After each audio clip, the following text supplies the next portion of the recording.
Eu queria que você abrisse desde já a sua Bíblia comigo, lá em Gênesis, capítulo 3, do versículo 1 ao 5. Gênesis 3, do versículo 1 ao 5. Nós iremos começar fazendo uma reflexão nessa passagem, que é uma passagem extremamente teológica.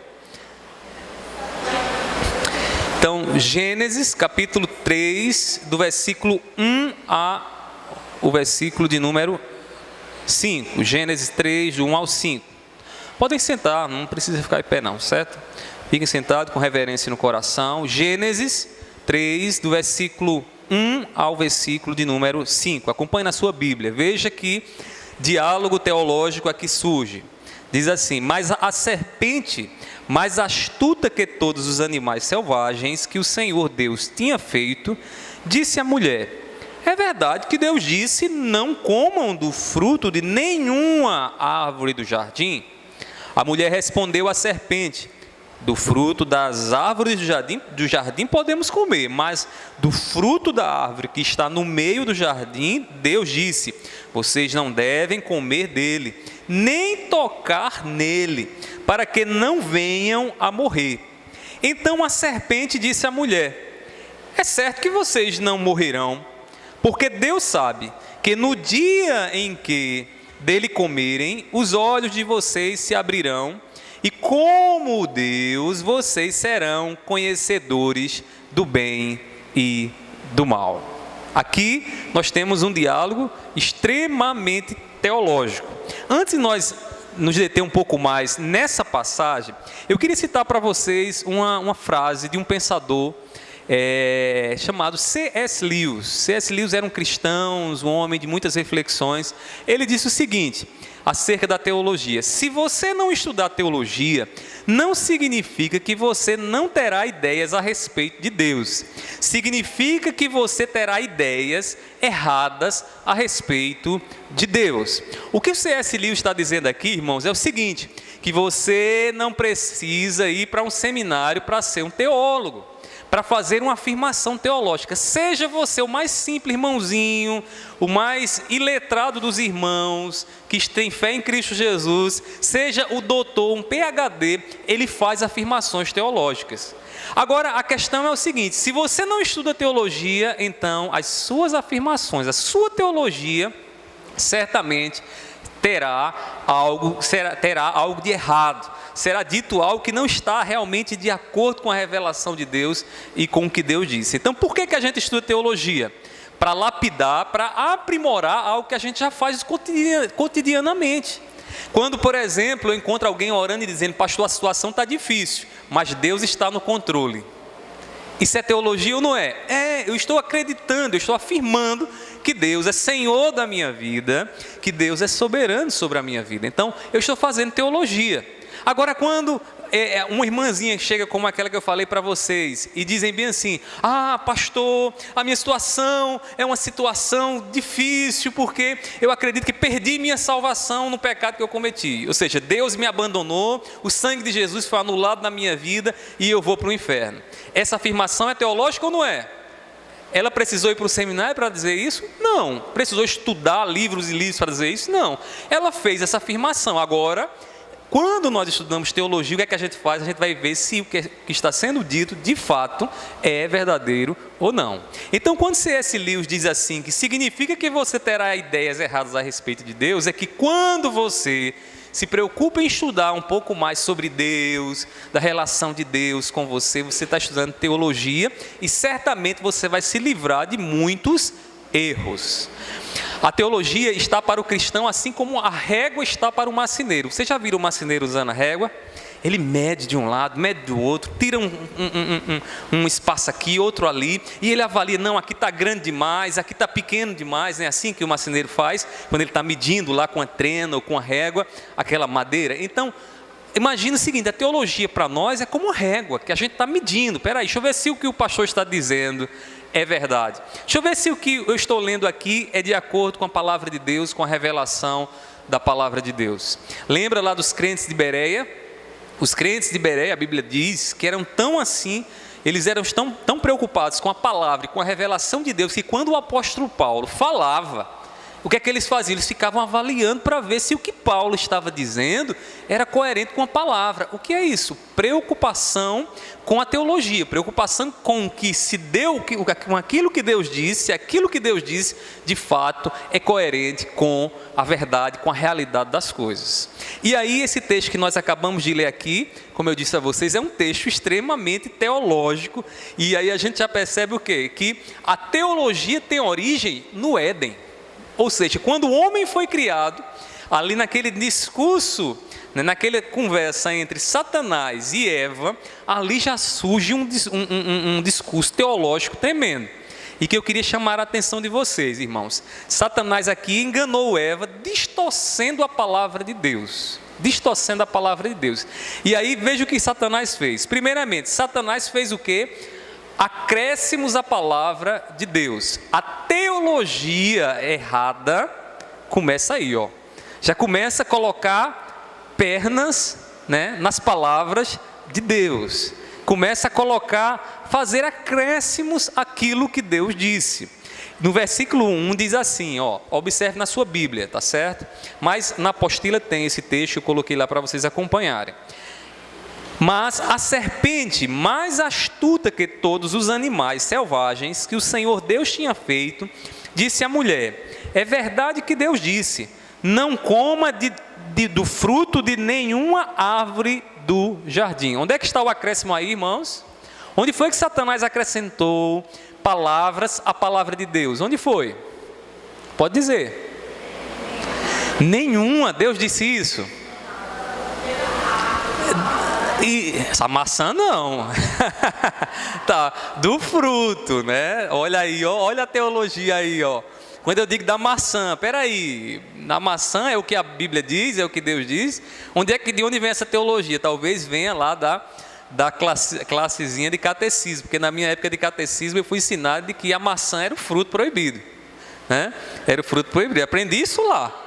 Mas aí, quando você vai para a Bíblia, você diz, não tem, é um fruto, poderia ser qualquer fruto, Tá certo? Então, assim, esse é o acréscimo de Satanás. Perceba, Satanás faz o quê? Acrescenta palavras à palavra de Deus.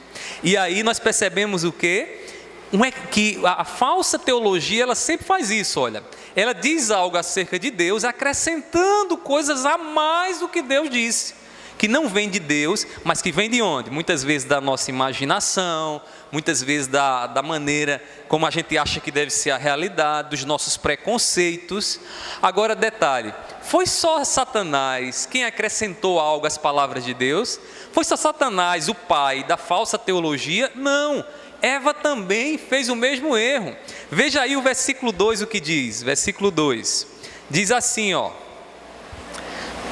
Versículo 3, versículo 2. A mulher respondeu à serpente: do fruto das árvores do jardim podemos comer, mas do fruto da árvore que está no meio do jardim, Deus disse: vocês não devem comer dele, nem tocar nele, para que não venha a morrer. O que foi que Eva fez agora? Acrescentou também algo ao que Deus tinha dito. O que foi que Deus disse para não tocar? Ela que fez esse acréscimo, ou seja, nem tocar nele, olha só, ela também já estava ali, ó, se desviando da teologia, do que Deus diz, da revelação de Deus. Então a primeira coisa que a gente percebe aqui é que a origem da teologia, da reflexão acerca das palavras de Deus, surge onde? Surge no Éden. E Satanás, como é próprio da sua natureza, enganador, mentiroso, acrescenta sempre algo à revelação de Deus e distorce o que Deus diz. Além disso, Satanás questionou a validade do que Deus disse.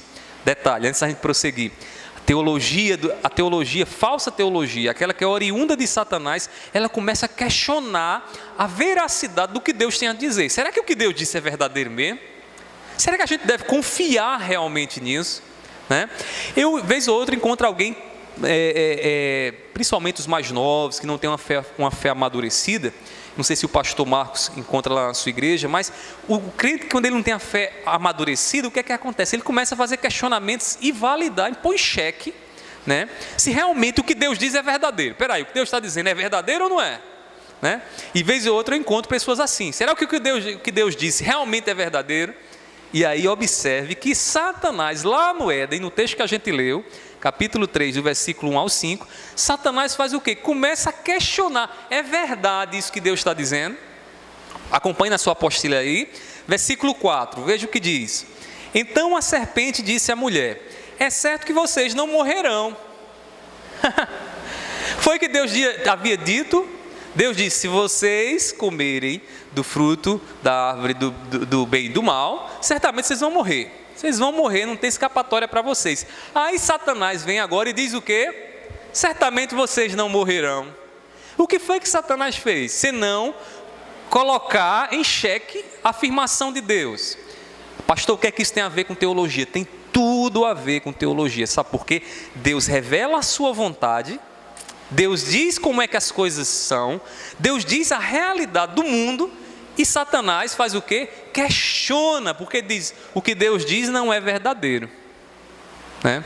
Teologia, a gente vai ver, é Deus se revelando a nós, é o conhecimento de Deus, e todas as vezes que alguém diz algo que vai de encontro, que põe em xeque o que Deus falou, pode ter certeza, essa afirmação da pessoa não é uma afirmação verdadeira, é uma afirmação que não procede do Espírito Santo de Deus. Irmãos, o mesmo discurso equivocado continua ecoando nos nossos dias. Continua ou não continua? Continua. Os homens sempre tentando fazer um ajeitadinho, um arrumadinho para tentar encaixar os seus desejos pecaminosos, sua vontade pecaminosa, naquilo que Deus revelou, né, contrário àquilo que Deus revelou.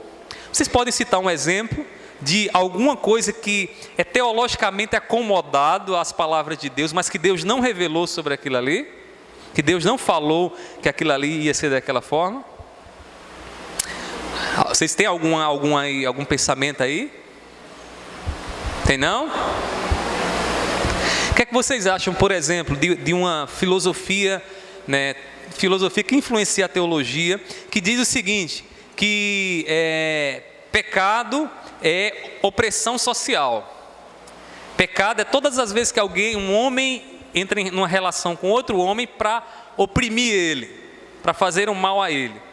Eu pergunto a vocês, a Bíblia define pecado dessa forma? Mas é isso que tem sido ensinado nas universidades. De que a relação dos homens, que é a relação lá do opressor e oprimido, pecado é quando isso acontece. Detalhe, pecado, embora essa ação seja pecaminosa, pecado não é isso. Pecado é transgressão à lei de Deus. A Bíblia revela, pecado é isso. Então todas as vezes que o homem faz a vontade dele, que não é a vontade de Deus, ele comete pecado, né? Ele tenta acertar, mas dá um tiro sempre do lado errado. Ele tenta fazer o correto, mas só vai para o lado errado. Está inclinado em outra direção. Então, são afirmações que fazem o quê, irmãos? Que põem em xeque a revelação de Deus. Que diz, não, o verdade é o que eu penso que deve ser, o que eu acho e não o que Deus diz. E isso nós não podemos aceitar.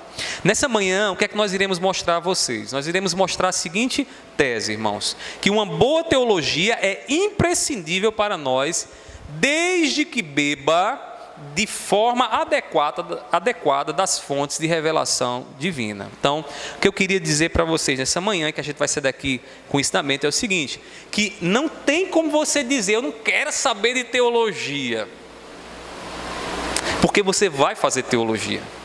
Por mais que você diga, olha, eu não quero lembrar de nada do que foi dito na aula, você vai sair daqui, você já entrou teólogo e vai sair teólogo. Agora um detalhe, eu espero que você saia um teólogo, uma teóloga, né, com a cabeça, com a capacidade dada pelo Espírito Santo, mais aguçada para separar o joio do trigo e dizer, olha, eu sei o que vem da parte de Deus, eu sei o que é coerente com Deus e eu sei o que não é coerente com Deus. Se você sair daqui sabendo que você tem essa obrigação à luz da palavra, já conseguimos alcançar o nosso objetivo, tá bom? Para isso, como é que nós iremos dividir então o nosso curso? Primeiramente, nós iremos responder a pergunta, o que é teologia? O que é teologia? Essa palavra, né, que parece tão distante da nossa realidade. Eu lembro quando eu saí lá de Macaparana para vir cursar teologia aqui em João Pessoa, meu pai disse bem assim, vai morrer de fome. Vai morrer de fome, era melhor você ter feito direito. Porque teologia, ninguém nem sabe o que é teologia. E de fato, para as pessoas, né, uma grande maioria, quando a gente fala em teologia, a pessoa diz, vai fazer o quê? Porque eu sei que quem é formado, né, em direito vai advogar, quem faz administração vai ser administrador, quem estuda medicina vai ser médico, mas quem faz teologia faz o quê da vida? Né? Então a gente vai entender um pouco mais o que é essa teologia, desde já desmitificando essa ideia de que teólogo é só aquele que faz um curso, né, numa academia e ele é teólogo, o restante não é. Então isso não é verdade, a gente vai ver mais adiante. Segunda pergunta que nós iremos tratar é: qual a importância da teologia para nós que somos cristãos? Será que não basta saber que Jesus já nos salvou e que a gente vai para o céu e aleluia, glória a Deus? O problema é que você vai ter que dar algumas respostas na vida e você vai ter que dar uma resposta para você mesmo coerente com a realidade. Quer ver um exemplo, um momento que todo mundo exerce teologia? Quando alguém morre. Aí a pessoa pergunta, e agora? Foi para onde? Para o céu, para o inferno? Está purgando os pecados? Deixou de existir? A vida se tornou num grande nada, né? Todas essas afirmações vão requerer de você o quê? Uma resposta teológica. E por quê? Porque você vai ter que se basear em alguma autoridade para justificar, né, e essa autoridade se torna um Deus na sua vida para justificar a realidade do que está acontecendo com você. Aconteceu um acidente ali, coitadinho, trupicou, bateu a cabeça no chão e morreu, teve um derrame cerebral. Por que isso aconteceu? Por que ele não viveu mais um pouco? Por que o dia dele era até ali? Isso são afirmações teológicas. Quer você tenha vindo para esse curso, quer você seja um cristão ou não, você vai ter que dizer alguma coisa, e o que você vai dizer tem fortes implicações teológicas. Então, irmão, atente para isso, para que você possa realmente absorver aquilo que Deus ensina, aquilo que Deus revela, para que você possa dar respostas adequadas biblicamente ao que você vai viver na vida, ao que você tem vivido na sua vida. E a última pergunta, que eu não poderia deixar de responder, era o seguinte: como distinguir, como separar o joio do trigo? Como separar o erro, né, daquilo que é correto, daquilo que é verdadeiro? Então eu vou dar para vocês aqui alguns pressupostos que vocês precisam levar em consideração toda vez que vocês estiverem avaliando algo que é dito acerca da realidade. Amém? Perguntando a vocês, o que é teologia? Quem gostaria de começar falando, vamos lá? Pessoal lá de trás, venham mais para frente, né? Porque é bom olhar nos olhos de vocês, sentir o perfume de vocês daqui. Aí o ar-condicionado está mais quente, viu? Venham para aqui. Amém, irmãos? O que é teologia? Quem gostaria de começar falando aí? Sem olhar, sem filar, né? Estão filando já aí. Deixa eu olhar aqui para dizer. A Lana quer falar, é? Não? É GA? Vai lá, diácono GA. O que você entende? O que é teologia? Estudar acerca do que Deus revelou. Muito bem. O que mais? Você já tinha... Quem nunca ouviu essa palavra teologia? Levanta a mão. É difícil, né? A gente ouviu, mas a gente não sabe o que é. Mas eu já ouvi. Nas suas palavras, pelo conhecimento que você tem, alguém diga aí, além do que o diácono falou, alguma coisa. O que é teologia? Alisson, fala aí. O estudo de Deus, muito bem, né? Veja aí na sua apostila, né? Ponto 1. A palavra teologia vem do grego theos, que significa Deus. Theos, Deus. E outra palavrinha, logos, que significa estudo, discurso ou raciocínio, né? E aí, no caso, teologia significa, né, a grosso modo, um discurso sobre Deus. Um discurso sobre Deus. Então, trocando em miúdos, a palavra vem dessas duas palavrinhas gregas, né? Theos e logos, discurso e palavra. Todas as vezes que alguém diz algo sobre Deus, esse alguém está fazendo teologia. Vamos dar um exemplo aqui. É teologia ou não é dizer bem assim? Deus responde às orações do justo. É teologia, né? Depois de 7 dias de campanha, de oração lá, pelo um copo com água, Deus vai responder a minha oração como eu quero. É um discurso teológico ou não é? É verdadeiro ou não é? Olha aí, olha o embate aí, né? Eu escutei alguém dizendo é, e outra pessoa dizendo não é. Quem é que vai dizer se é ou se não é? A teologia. E aí, observem que aqui, mesmo tendo 80% aqui das pessoas, 80 não mais, né? 90% aqui sendo congregacional, a gente já escuta o quê? Divergências teológicas, né? Entre 7 dias de oração pelo um copo com água, eu vou receber minha bênção quando eu beber o copo com água, se é ou Deus age ou não age por esse meio, né? Então a gente precisa fazer exercício teológico. E aí, toda vez que eu faço um discurso sobre Deus, Deus responde a oração, Deus não responde, estou fazendo teologia. A teologia, quando tratada dentro de um grupo, ela indica o corpo doutrinário, né? O corpo de doutrina que esse grupo acredita. E aí nós temos várias teologias. Eu trouxe aqui 2 exemplos para vocês aí na apostila. Teologia reformada. O que é uma teologia reformada? É uma teologia que segue os princípios da reforma protestante, né? Sola Escritura, só lhe deu glória, né? Ou seja, somente a Cristo, somente a fé, somente a Escritura. Então, existe a chamada teologia reformada que segue esses princípios, né? Existe também a teologia que muitas vezes ela é enquadrada no corpo de pensamento doutrinário de um teólogo, como por exemplo, teologia calvinista, né? Então, teologia calvinista é uma teologia baseada naquilo que João Calvino, né, discursou acerca de Deus. E aí existe teologia arminiana, existe teologia pentecostal, existe teologia e outras teologias, né? Teologia da libertação. Todos esses discursos, né, toda teologia dessa tem um discurso sobre Deus baseada, né, em princípios, em pressupostos, que eu vou passar para vocês aqui alguns deles, para que vocês possam peneirar aí e ver realmente quais deles são salutares, são bons para nós e qual deles devem ser rejeitado por nós. Terceiro ponto. Nessa nossa palestra trataremos teologia como sendo, veja aí a definição, as afirmações doutrinárias ditas acerca de Deus à luz da consciência do homem, da criação e da revelação bíblica. Então, você pode botar aí, escrever do lado, definição, tá certo? Essa aí é a definição de teologia que nós deixamos aqui para você poder usar ela, né, na hora de entender o que é uma teologia, conforme aqui nós compreendemos e conforme nós estamos expondo para vocês. E aí, à luz dessa definição, nós podemos dizer 3 coisas. Primeiramente, que a teologia está em busca de uma explicação correta, doutrinária acerca de Deus. Tá ok? Deixa eu dizer uma coisa aqui para vocês, irmãos. Observe que quando a gente diz está em busca, a gente não está dizendo que a gente constrói teologia, melhor dizendo. A gente está dizendo que está em busca por quê? Porque ela se revelou. A teologia se revela, Deus se revela para a gente. O que é que a gente faz? A gente vai em busca dessa revelação de Deus. E existem fontes aí que dizem, né, que são revelação de Deus.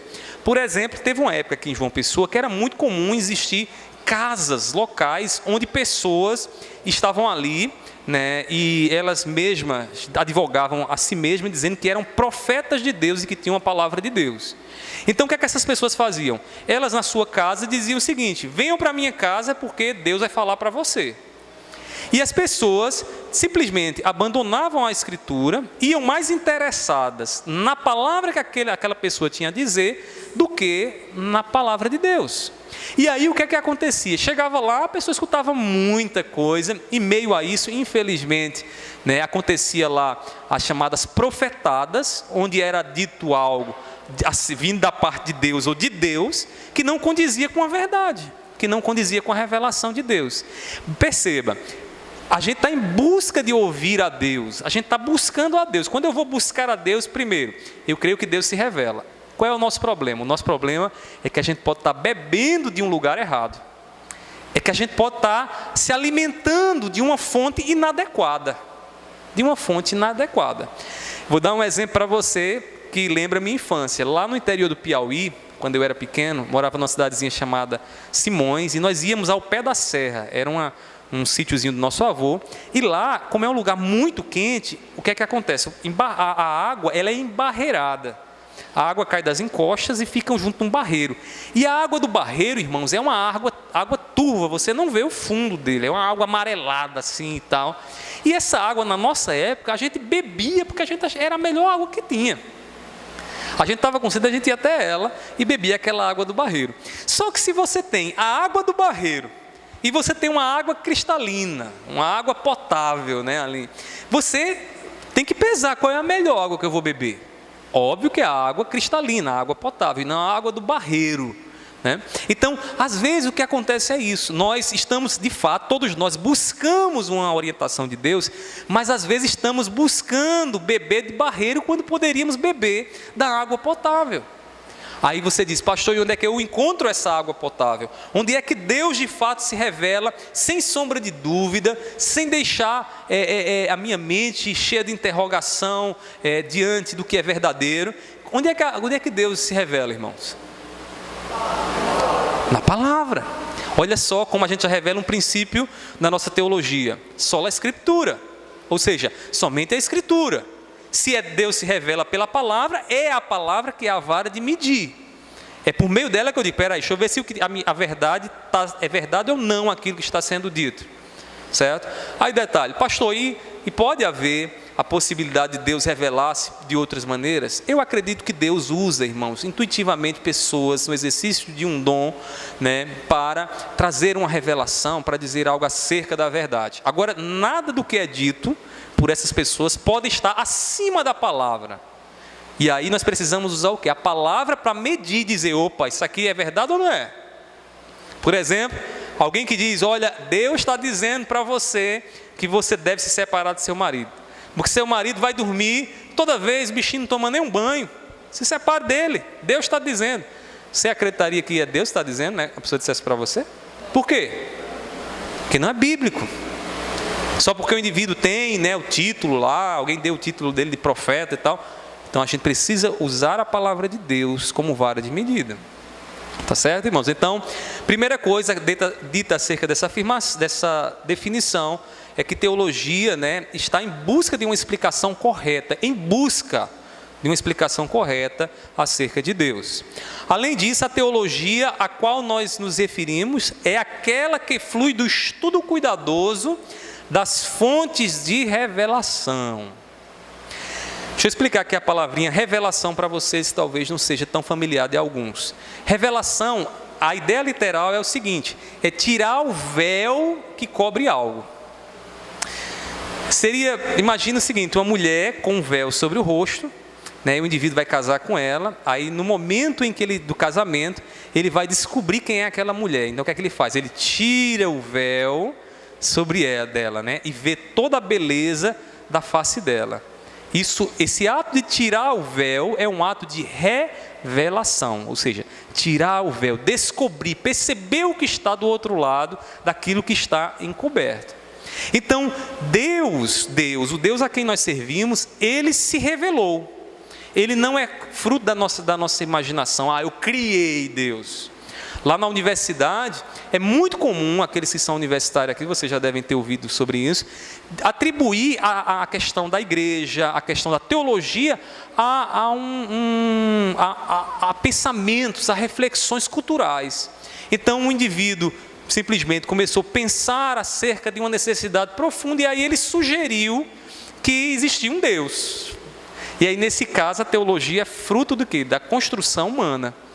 Isso não é teologia saudável, com certeza. Por quê? Porque na teologia que nós cremos, na teologia saudável, Deus se auto-revela. Ninguém, nem eu, nem você, nem um pastor, nem um líder, nem o bispo, nem ninguém pode revelar a Deus. É Deus que se dá a conhecer.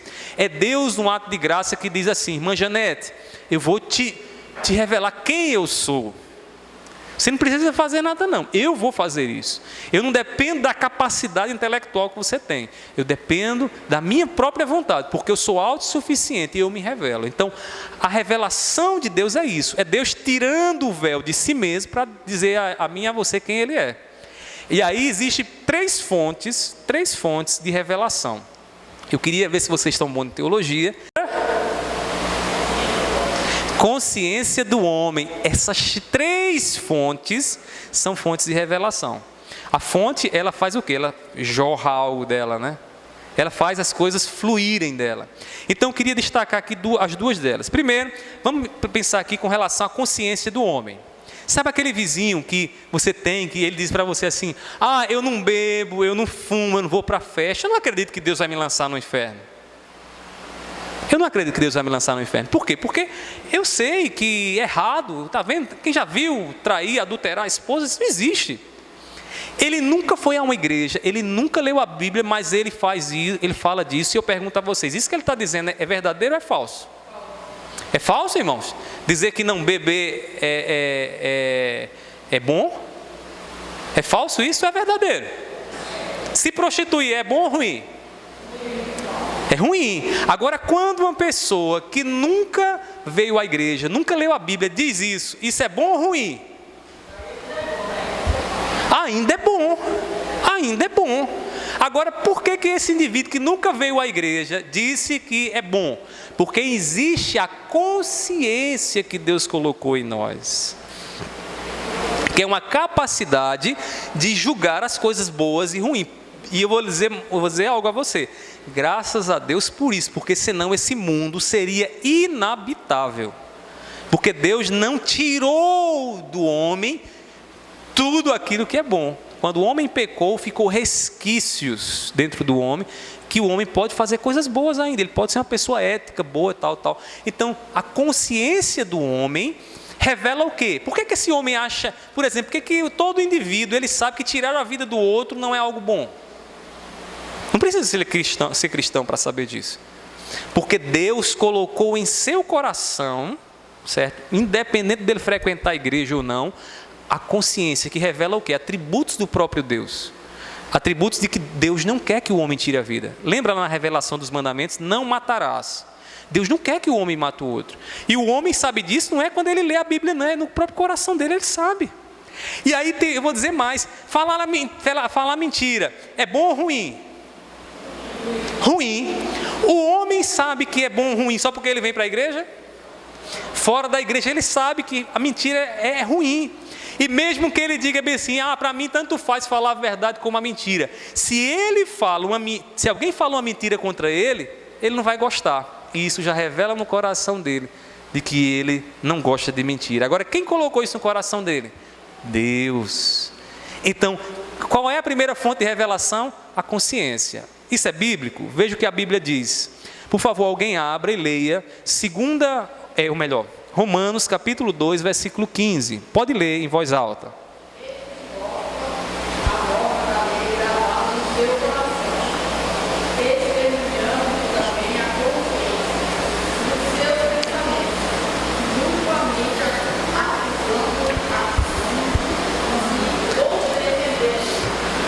Ou seja, veja o que Paulo diz acerca dos gentios, daqueles que não conhecem a Deus.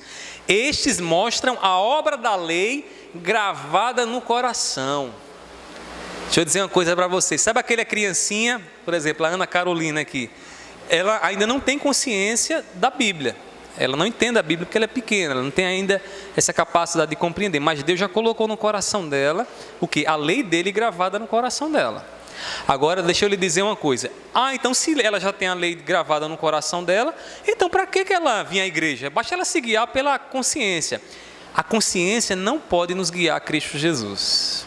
Esse é o diferencial. Alguém pode ter a revelação de Deus no coração, mas ainda assim ir caminhando a passos largos para a danação eterna, para a condenação eterna. Por quê? Porque só há uma maneira do homem compreender a salvação de Deus, que é por meio de quê? Do Evangelho revelado nas Escrituras. Então, a consciência, a lei gravada no coração do homem não pode salvar. Se você tem aquele parente e acha que basta ele seguir a vida dele, ele é tão direitinho, não bebe, não fuma, né? É um bom esposo, cuida dos filhos, compra e paga, né? Ele pode fazer tudo isso de bom, mas se ele não conhecer Jesus, ele continua em trevas. Ele pode até fazer coisas boas, mas é a revelação do Evangelho, é o Evangelho que salva, é a confiança em Cristo Jesus que salva. Qual é a segunda fonte de revelação? Primeiro é consciência, tá certo? Até aqui, alguma pergunta, irmãos? Alguma colocação? Não? Eu quero que vocês entendam, eu não quero que vocês só absorvam isso aqui, assim, eu passando e falando. Quero que vocês compreendam. Então, se tiver alguma pergunta, falem. Não tenha constrangimento não. Pastor, eu fiquei com essa dúvidazinha, mas acho tão besta, não vou falar. Não faça isso não. Pode ser a dúvida de outras pessoas e você acaba ajudando outros aqui. Tá bom? Segunda fonte de revelação, qual é?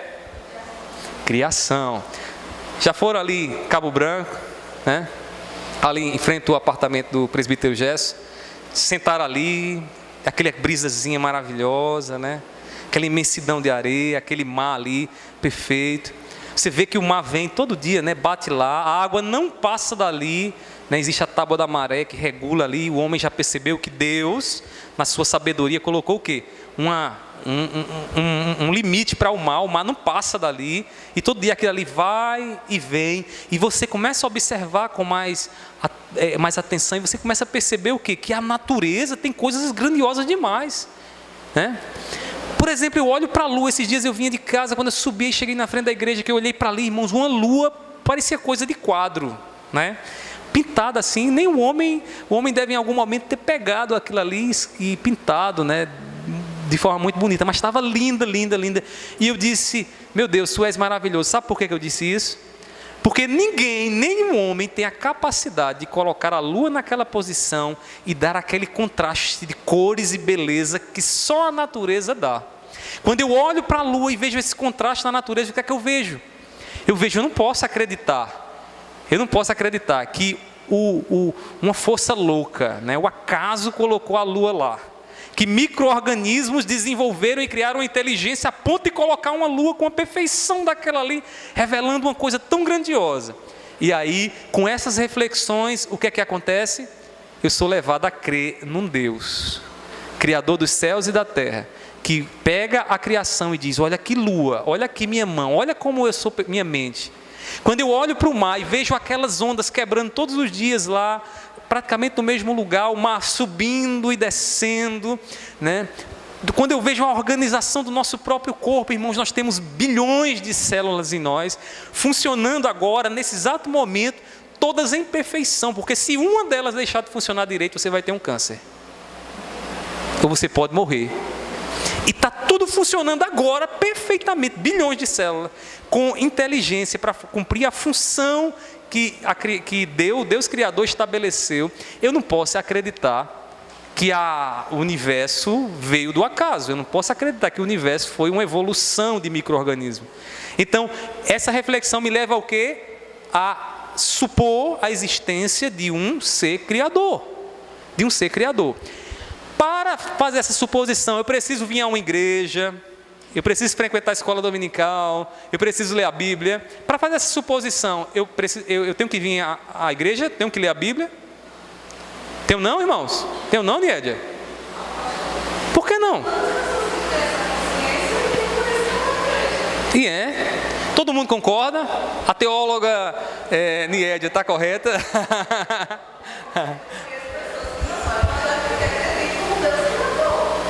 Muito bem, deixa eu dizer uma coisa a vocês. É exatamente isso. Por que nós chamamos isso de revelação geral? A consciência e a criação são revelações gerais. Qualquer pessoa pode ter. Não precisa ser crente, não. Não precisa vir à igreja, não. Ele pode ter, independente da igreja, do lugar onde ele vai. Ele pode até para um terreiro de macumba e ter essa compreensão. De um ser criador, que esse universo não está aqui porque homens quiseram e porque micro-organismos evoluíram, mas porque um ser divino por trás da criação trouxe à existência o mundo. Então, a consciência e essa perspectiva, né, e essa maneira de olhar para a criação revela Deus no coração do homem. É a segunda maneira como Deus se revela. Olha só que coisa maravilhosa. Então, alguém olhando para a criação, contemplando a grandeza da criação, ele é levado a um ser criador. Eu diria, irmãos, que todo cientista, pesquisador, ele deveria ele crê em Deus. Ele deveria ser teísta. Teísta, a expressão em teologia é essa. Teísta é aquele que crê em Deus, um Deus que se revela, que se manifesta, um Deus que está revelado aí na criação. Por quê? Porque, irmãos, quando você começa a se deter na inteligência das coisas aqui do mundo, irmãos, é inevitável você não olhar e contemplar algumas coisas que vão lhe assombrar. Sabe aquele médico que chegou para você e diz, olha, não tem mais cura para essa sua doença. Aí de repente você é curado. Aí você chega para ele e diz, olha, está aqui minha situação, né? Fui curado. Aí ele diz o quê? Foi Deus, viu? Sabe por quê? Porque existem coisas na natureza que são grandes demais, inexplicáveis, grandes para a nossa cabecinha aqui, né? Pare e pense, irmãos. Veja só, a questão da gravidade, né? O distanciamento da Lua para a Terra, irmãos, é tão perfeito, que essa distância, ela afeta diretamente o clima da Terra. O clima da Terra. Alguns quilômetros a mais, a Lua mais próxima da Terra, a Terra seria inabitável. Ou o Sol, vamos dar um exemplo do Sol. O Sol mais próximo da Lua, da Terra, alguns quilômetros, a Terra seria inabitável, que ninguém conseguiria sobreviver aqui. Agora, quem foi que colocou nessa distância perfeita entre Terra e Sol? Foi o homem? Micro-organismos? Não tem como crer nisso, irmãos. Então, eu olho para a criação e vejo o quê? Um Criador. Por favor, alguém abra ou leia aí na apostila, Salmo 19, versículo 1. Veja o que a Bíblia diz acerca disso.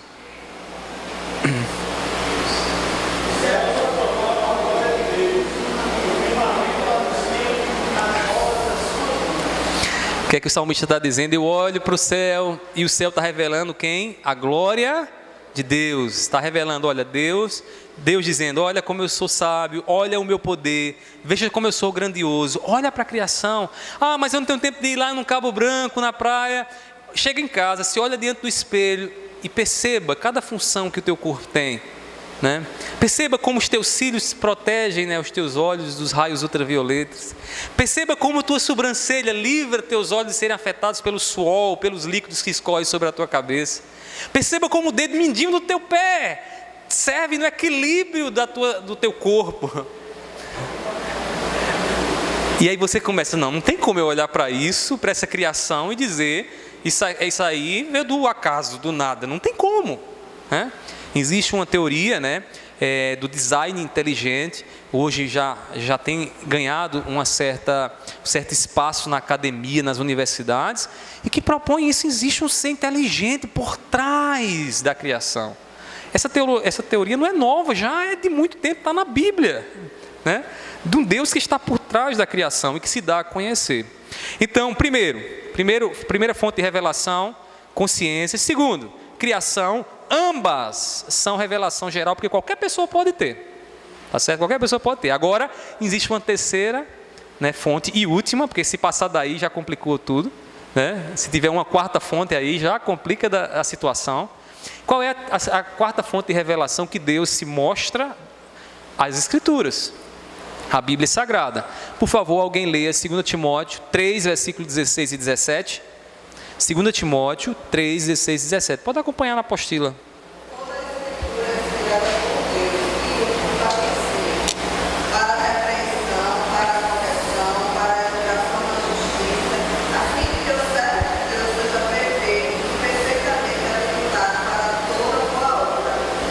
Enquanto consciência e criação são revelação geral, a Bíblia a gente chama de revelação especial de Deus. Por que especial? Quando a gente diz que alguém é especial, é por quê? Porque é alguém único, né? Ninguém consegue fazer ou tem o que aquela pessoa tem. Então, cada um de nós somos especiais. Sabe por quê? Porque ninguém se parece conosco. Só existe uma Ana Cleide, né? Mesmo que seja gêmeo, é diferente. Todo mundo aqui é especial no sentido de sermos únicos no mundo. Sermos únicos no mundo, né? E aí, revelação especial é porque é o único meio que Deus dá ao homem para que o homem tome o quê? Consciência do seu amor, de um Deus presente, de um Deus que está conosco, de um Deus que está aqui encarnado, né? Como Ele veio em Cristo Jesus, que está imanente no nosso meio aqui conosco. Então, a revelação geral traz a consciência geral de Deus, os aspectos de Deus, todo homem pode ter. A revelação especial traz a consciência e a revelação do amor de Deus em Cristo Jesus. E aí, como diz Paulo, toda a Escritura é inspirada por Deus. Tá certo, irmãos? Então a consciência do homem e a criação não são suficientes para trazer o verdadeiro conhecimento de Deus. Tá certo? Hoje nas redes sociais é muito comum você encontrar alguém colocando assim, religião, né? Você preenche lá, protestante, católico, espírita, umbandista, tarará, tarará. Aí tem alguém que diz espiritualista. Que é um espiritualista, né, ou consciência espiritual. Não, é um indivíduo que ele não crê num Deus que tem uma religião, né? Ele crê num ser, né? Um ser criador do universo, é o Deus da criação, é o Deus da consciência, mas não é o Deus revelado nas Escrituras, o Deus que se revela em Cristo Jesus, através da revelação especial. Então, assim, uma teologia que diz, eu creio num Deus criador dos céus e da terra, não é uma teologia suficiente para a gente. Por quê? Porque a teologia suficiente para a gente nos revela Cristo Jesus. Deixa eu fazer aqui um parênteses, irmãos. É muito importante dizermos isso. Esses dias nós estávamos num dos nossos cultos no lar e tinha lá uma pessoa que não era evangélica. E no momento a pessoa começou a discursar, né? A pessoa começou a discursar lá e dizendo, olha, Deus faz isso, eu creio em Deus, porque Deus ele fez isso, fez aquilo outro. E ela começou então a falar do que tinha acontecido na sua vida. Certamente era uma ação da graça divina, algo bom para a vida dela, para a família dela. Mas em todo momento que ela falava isso, tinha uma coisa. Ela não se referia a essa bênção intermediada por Cristo Jesus. E todas as vezes que a gente fala de Deus fez isso, Deus fez aquilo outro, e Jesus não se enquadra nessa história, a gente está falando do mesmo Deus que um espiritualista diz, o mesmo Deus que faz as coisas, que está no universo, mas que não é Jesus. Então, quando a gente fala acerca de Deus, a gente precisa ter uma consciência clara de que o nosso Deus se revela em Cristo Jesus. Por isso que nós somos chamados de cristãos. Cristãos. Por quê? Porque Cristo, né, a vida de Cristo, o conhecimento de Cristo, né, é quem realmente me faz aceitável diante de Deus. Não é a minha consciência, não é a compreensão que eu tenho da criação. Tá ok? Estamos entendidos até aí? Alguém gostaria de fazer alguma pergunta? Não? Uma vez que compreendemos que teologia é uma afirmação doutrinária acerca de Deus e sua relação com o mundo, por meio das revelações da consciência e da criação das Escrituras, devemos perguntar, ela tem alguma importância para as nossas vidas? Deixa eu fazer aqui um pause, um pit stop, para a gente poder ir para a segunda pergunta. Então, até aqui o que foi que a gente viu, a gente definiu o que é teologia. Vimos que teologia Deus se revela de 3 maneiras: criação, consciência e escritura. Criação e consciência são revelações gerais, escritura é revelação especial. Ninguém pode provar a salvação se não for por meio de Cristo Jesus.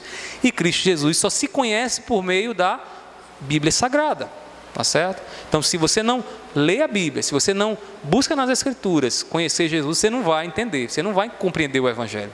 Tá ok? Agora vem a segunda pergunta.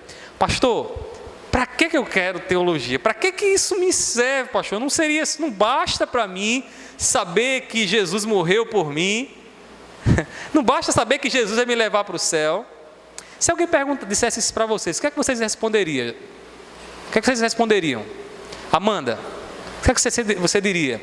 Se um colega lá do trabalho dissesse para você, não, Amanda, eu já sei, Jesus me salvou, você não vem com esse papo de teologia não, porque já é suficiente para mim, vou para o céu, aleluia, glória a Deus. Alisson, ajuda a Amanda aí, Alisson.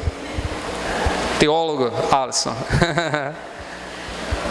Rebeca, o que é que você diria, Rebeca? Não diria nada? Vamos lá, irmã Elizabeth, Maria. É difícil, né? Pastor, deveria ter dado pelo menos uma pista, né, para a gente se preparar em casa. O problema é que a gente não está normalmente pensando nessas coisas, mas essas colocações muitas vezes nos vêm, né? Nos vêm, o indivíduo já tem uma pronto, assim, olha, não preciso não, disso não, Jesus vai me levar para o céu, já é suficiente, tal. Aí você fica, peraí, e agora? O que é que eu vou dizer? Né? Diga, Eliana.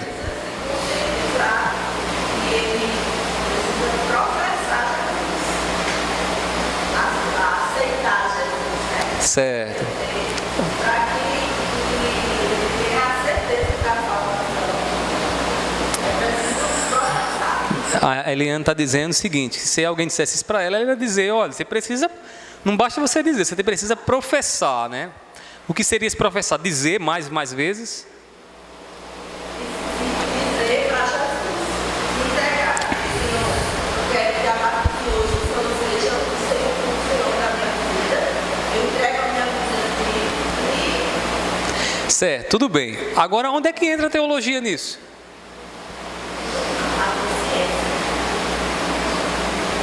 A consciência. Vamos lá, vamos tentar esclarecer aqui mais adiante. Mais alguém gostaria de falar? Não? Diga, pastor.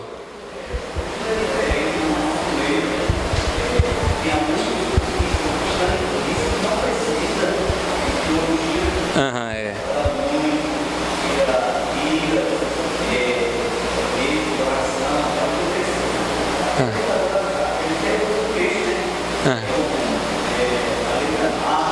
Isso é muito usado, né?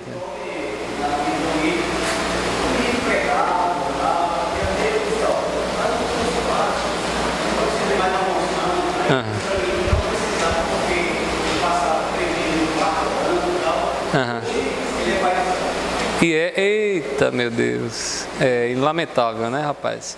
Então, ele encontrou uma teologia mais fácil para ele, né? Porque quer queira, quer não, o pai de santo, ele tem uma teologia. Tinha uma irmãzinha nossa aqui, a irmã Toninha, né? Morava lá próximo da casa da nossa irmã Soninha e tal, que ela teve um problema, acho que era diabetes, e aí foi amputando as pernas e tal, até que ela morreu. Ela era uma crente, irmãos, fervorosa, mas a filha era mãe de santo. Eu chegava lá às vezes, que ela inclusive morreu já, entrava no beco, já tinha lá aquele altar lá, preto e vermelho, cheio de vela queimado, atrás era um lugar que sacrificava animais e tudo mais, e eu entrava lá. Eu lembro da primeira vez que cheguei lá, fui recebido por um bode preto na sala, quase que eu morria do coração, né? Ainda novo na fé, eu tive foi medo, que o bode saiu correndo dentro de um quarto, quase que eu corria mesmo, né? E o pior não era isso, o pior era quando chegava lá que a gente recebia aqueles manjares, né? E eu olhava para a Mirella assim, eu dizia, e agora, Mirella? Tinha que comer, né? A Bíblia diz, come, só não pergunta, não quero saber, tem que ver, como. E aí a gente comia, né? E fazendo aquele... Mas comíamos. E vinha de quem? Da mão dessa mãe de santo, né? Detalhe, das vezes que eu tentei evangelizar ela, que a gente chegava, ela dizia, pastor, eu creio no que o senhor está dizendo. Eu creio nisso aí mesmo. Deus é tudo isso. Sem Jesus, o que é a nossa vida? E eles vão assim, né? É uma teologia. O problema é que, sabe o que é que acontece? Todas as vezes que você percebe a relação de graça, por exemplo, de um pai de santo com o evangelho, você vai perceber que aí onde é que o abismo se escancara. Sabe por quê? Porque o pai de santo vai dizer assim, eu preciso fazer isso, aquilo outro, para Jesus, para Deus gostar de mim. E ele não entende a graça. Sabe por quê? Porque a graça é Deus nos dando seu Filho unigênito para que nós não pereçamos. A graça é Deus dizendo assim, toma aqui o meu filho, crê no meu filho, dá frutos dessa confissão que você tem em Cristo Jesus, e você vai dar prova da sua salvação, vai dar prova que está salvo. Você não precisa estar se preocupando com o que você vai fazer, porque Jesus já fez por você. Ou você está em Cristo ou você está condenado. Nas suas obras você está condenado. E o Pai de Santo, ele crê que ele vai fazer algumas coisas de boa, né? Que ele recebe ofertas para distribuir com a comunidade. E é por isso que as comunidades e o Banda crescem, porque tudo que eles recebem, eles distribuem com a comunidade, boa parte. Né? Porque vocês acham aqui que na nossa redondeza nós temos uns 4, pelo menos que eu já contei uns 4, que tem crescido e crescem rapidamente. Por quê? Porque tudo que eles recebem de ofertas feitas em prol, né, de um despacho A, de A ou de B, eles distribuem com a comunidade, e aquilo ali vai criando um laço entre eles, né? E as pessoas vão, que bom, quem quer tirar um terreiro de Umbanda que está distribuindo cesta básica aqui ao redor? E aí você entende uma coisa, que a igreja parece que está andando a passos de tartaruga, né? A gente faz um sopão e a gente acha que já fez demais, né? Já fiz demais. Temos feito muito pouco. né? E como igreja precisamos ser relevantes no nosso lugar, no nosso bairro, na nossa comunidade. Então, irmãos, a gente precisa tentar isso. Então, quando um pai de santo faz uma obra ali, ele está fazendo, acreditando que na sua teologia, eles estão numa relação de paz com Deus. Porque Deus viu como ele era bonzinho e disse, não vou mandar um cara desse para o inferno. Ele distribui cesta básica. Ele cuida do órfão lá. Ele cuida da viúva lá. Ele não pode ir para o inferno. Só que quando você pensa assim, você destoa completamente da revelação de Deus nas Escrituras. E até mesmo da revelação da consciência. Sabe por quê? Porque se você perguntar a qualquer pai de santo, espírita, católico, até protestante mesmo, se ele é capaz de cumprir os mandamentos de Deus, a lei do seu próprio coração, ele vai dizer, eu não consigo. Não consigo. Não matar, não adulterar, não roubar, não dizer falso testemunho, né? Ter a Deus como único Deus, não profanar o nome do Senhor, nem o dia do Senhor. Ele vai dizer, eu quebro isso aí. Então, se ele quebra, ele está debaixo de condenação. A consciência revela isso. O que ele precisa é de salvação. Então, irmãos, a consciência também traz leva o homem a essa conclusão de que ele precisa de uma graça, que ele precisa da graça de Deus, está certo, irmãos? E não a salvação, porque quem vive segundo a consciência vai ser condenado, não vai ser salvo, porque a salvação só se dá em Cristo Jesus revelado na Bíblia Sagrada, amém? Vamos voltar agora, né? Voltamento aí de vocês, diga, Rita. Alguém? Certo.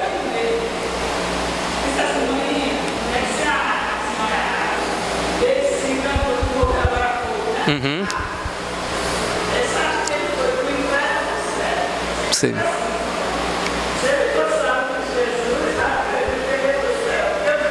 Uhum.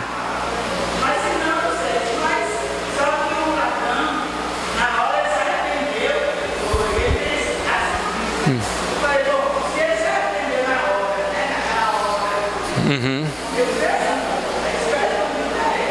Uhum.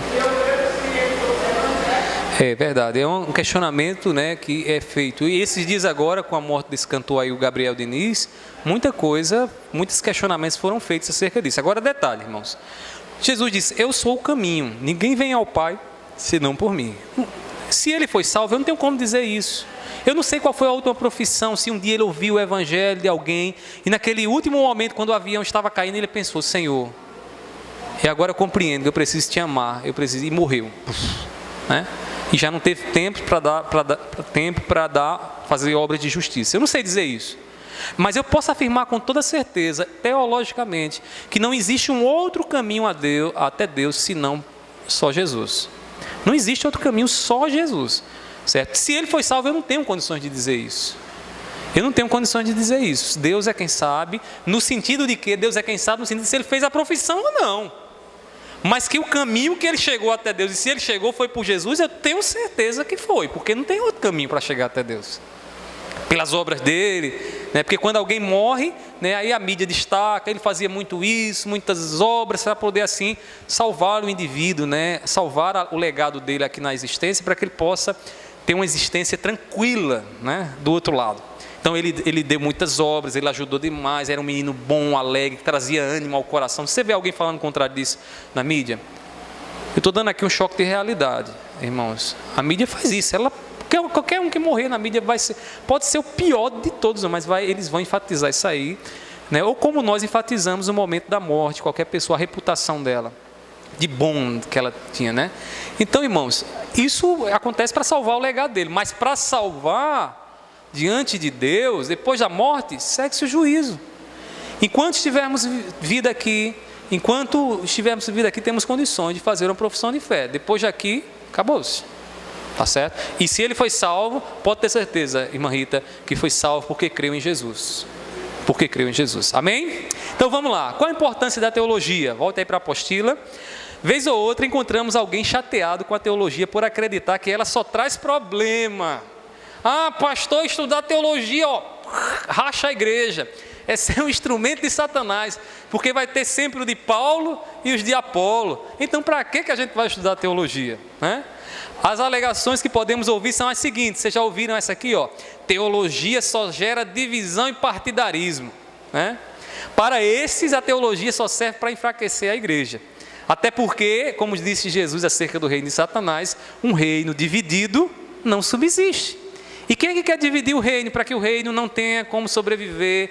Uma igreja para que a igreja não tenha como sobreviver? Satanás. Logo, se a teologia pode ser boa, ela não pode ser boa para nós, ela é ruim.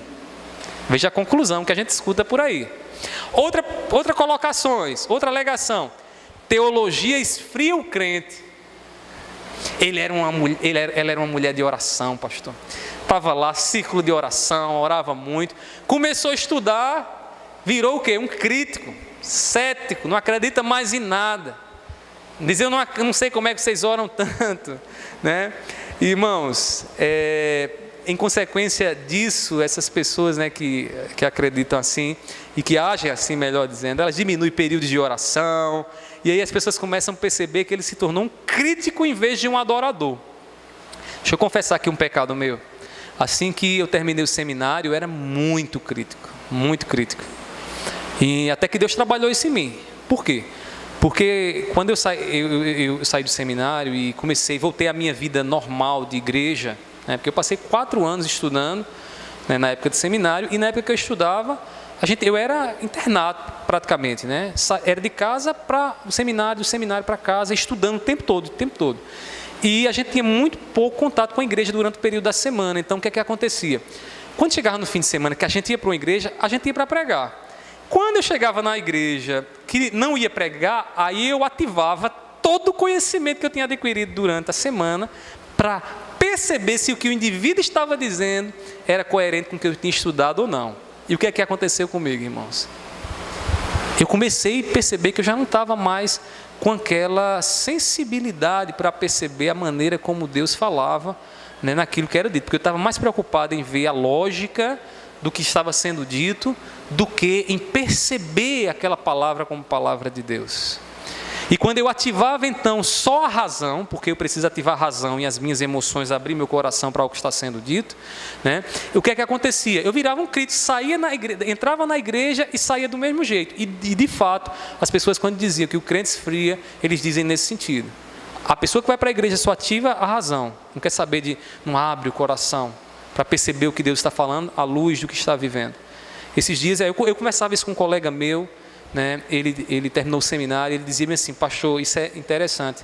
E ele falando de uma experiência que teve esses dias, ele dizia, olha, eu fui pregar uma vez, me chamaram, uma congregação do interior aqui da Paraíba, me chamou e disse, fulano, vem aqui e vem nos trazer uma palavra, é aniversário da congregação. Aí esse meu colega disse, eu não sou pastor, eu não sei pregar, meu negócio é ensinar a palavra de Deus e tal, mas assim, eu não sei pregar. E aí ele disse que ficou naquele embate e disse, eu vou. Aí ele disse que foi, chegou lá, irmãos, era uma congregaçãozinha bem pequenininha no interior. Ele disse que quando começou a pregar só tinha 3 irmãos dentro da congregação. E ele disse que chegou um quarto e o quarto chegou de cadeiras de roda.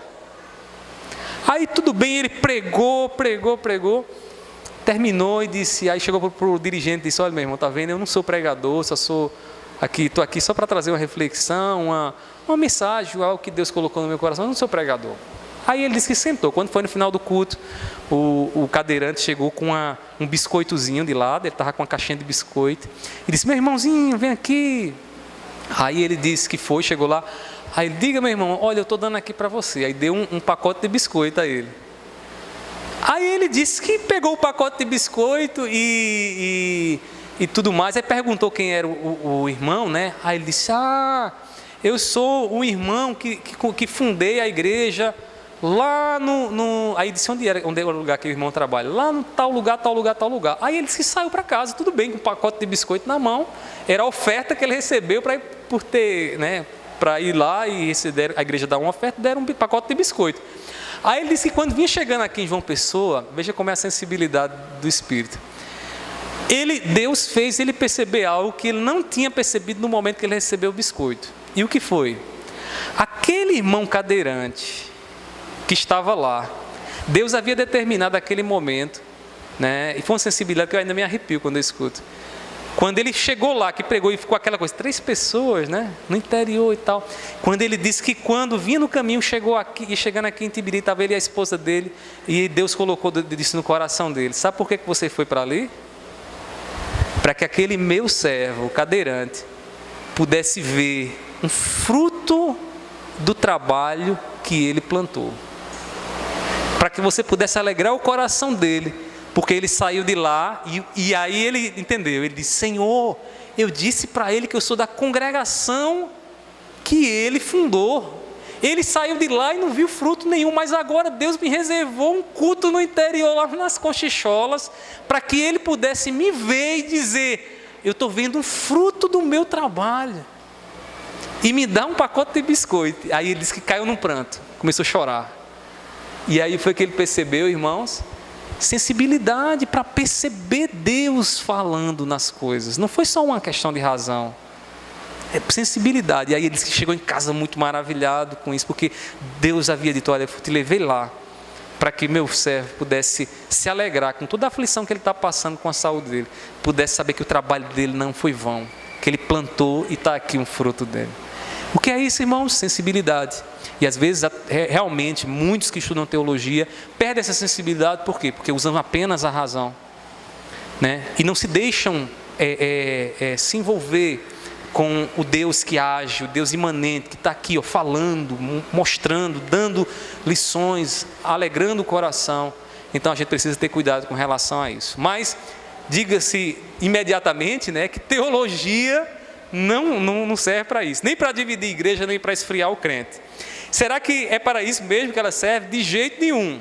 Infelizmente, o mau uso da teologia tem levado muita gente a menosprezar o seu valor, o valor da teologia. Seria a mesma coisa de dizer bem o seguinte: olha, carro não presta. Carro não presta. Mas aí você pergunta: por que carro não presta? Porque tem gente que usa carro para roubar. Tem gente que usa carro para fazer mal. Vocês acham que isso é coerente, irmãos? Não é. Não é porque alguém se instrumentaliza de algo tão importante como é um veículo para nós, que a gente vai dizer que o veículo é ruim.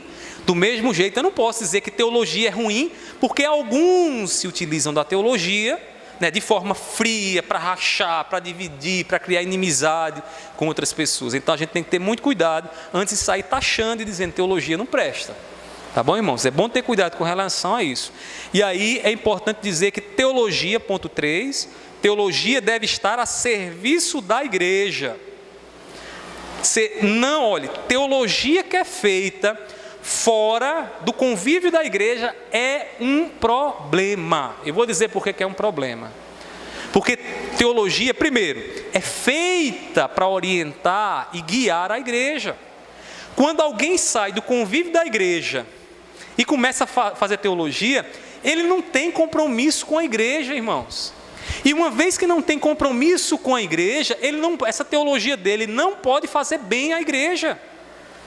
Quando você pensa teologicamente, você está ajudando, irmãos. Pare e pense: pessoas na sua caminhada cristã vão chegar para você e vão dizer bem assim: minha irmã, perdi meu filho. Perdi meu filho. O que é que você tem a dizer acerca de Deus sobre isso? Eu estou a ponto de separar do meu esposo, da minha esposa. O que é que você tem para dizer para mim em relação a isso, em relação a Deus? Então você vai ter que fazer teologia para ajudar quem? Para edificar a igreja, para abençoar a igreja. Se você sai da igreja, se você sai do convívio da igreja, você faz uma teologia extremamente perigosa, eu diria até belicosa, de guerra mesmo, né? Conheço pessoas que simplesmente acharam melhor sair do convívio da igreja e ir para redes sociais, ficar fazendo teologia lá. Por quê? Porque não tem compromisso com a igreja, não vai ajudar a igreja. Ele quer mostrar o que pensa, o que sabe. E isso é ruim, isso é extremamente problemático. Eu diria até que isso lhe causa um grande mal, né? Que é aguçar o seu orgulho. Porque você faz teologia pela teologia e não teologia para ajudar a igreja. Por que eu faço um discurso sobre Deus? Por que eu digo algo sobre Deus? Porque eu sei que muitos de vocês estão enfrentando dilemas, que vocês precisam buscar uma orientação da parte de Deus para vencer esses dilemas, para saber fazer a escolha correta, para superar obstáculos, se coloca na vida de vocês que é difícil. Agora o cara sai da igreja, vai para as redes sociais e começa é o filósofo, o teólogo, não sei de lá das quantas, sem compromisso com a igreja. Ele não quer saber de você, ele não quer saber do corpo de Cristo. Para ele o que importa é que as pessoas olham para ele, aplaudem e digam: oh, como esse cara é bom no que faz. Isso é extremamente problemático. E vocês devem conhecer pessoas que saíram da igreja, inclusive do nosso meio, né, que se tornaram teólogos fora da igreja. Isso é um problema. A gente atualmente temos aí um grande líder, que eu não vou dizer o nome, porque essa palestra está na internet, né, e eu não quero arrumar problema para mim, né, mas assim, que vocês sabem, eu já falei em outros momentos aqui, que vocês sabem, que é um indivíduo que simplesmente não tem compromisso nenhum com a igreja, e que tem arrebanhado, irmãos, multidões, inclusive pessoas da nossa igreja. Vez ou outra eu encontro pessoas compartilhando vídeos desse indivíduo no Facebook. E eu já disse, esse cara não tem compromisso com a igreja. O negócio dele é chamar a atenção dele para o que ele diz. O que ele quer é ter os seguidores dele, que também não têm compromisso nenhum com a igreja. E aí o que é que ele faz? Qual é o resultado disso? Ele detona a igreja. Ele estimula você a sair da igreja. Você não tem compromisso com a igreja. Ele mina os fundamentos da igreja com um discurso falacioso, para dizer a você que você não precisa de igreja, você pode ser um crente em casa, né? Então, irmãos, a gente precisa entender isso, que é muito importante. Se eu faço teologia para a igreja, para servir a igreja, você como teólogo, você precisa dizer o quê? Você precisa afirmar algo para Deus, afirmar algo de Deus, melhor dizendo, para ajudar seu irmão. Para ajudar seu irmão. O conhecimento que Deus está lhe dando é para que você possa, à luz da palavra, refletir e dizer: meu irmão, o que Deus está dizendo aqui na palavra é isso. Siga nesse caminho, né? Olha, o caminho que você precisa seguir é esse, não é esse aqui. E por que não é esse? Porque Deus está dizendo aqui na palavra. E aí você vai fazendo a teologia, certo? Com a finalidade de edificar a igreja. Saiu da igreja, irmãos, é inevitável. O orgulho vai bater a porta e vai ter muita gente aí, né? Com o peito inflamado, porque tem muitos seguidores que vão seguir o que ele tem para dizer. E nessa era aí dos desigrejados, né? Dos desigrejados, o pastor Marcos está aqui, ele sabe, a gente infelizmente tem sofrido muito com isso. Pessoas que dizem: não precisa de igreja não. Biblicamente a igreja não existe. Biblicamente a igreja somos nós. Sim, tem outros fatores. Então, e acaba seguindo nas falácias, né? Nas meias verdades que são colocadas para distanciar do convívio da igreja. Pastor?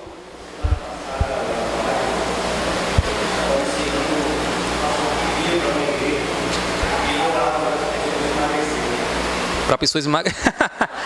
Orava para a pessoa esmagrecer, pastor. Olha só.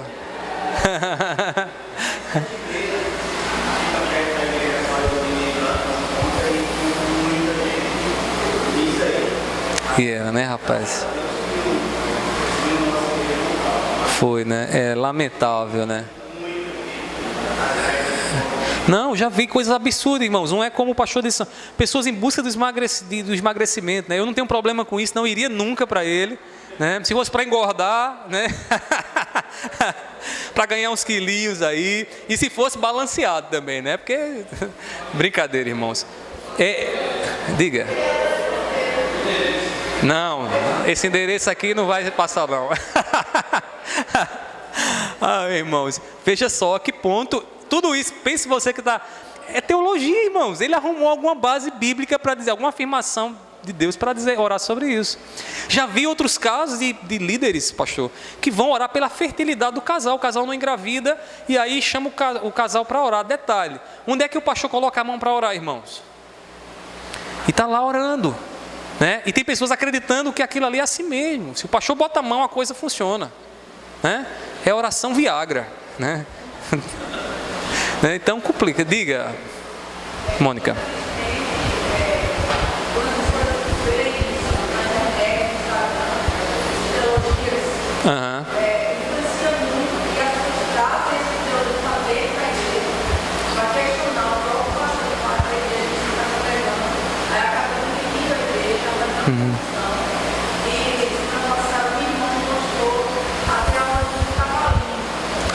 A teologia do cavalinho.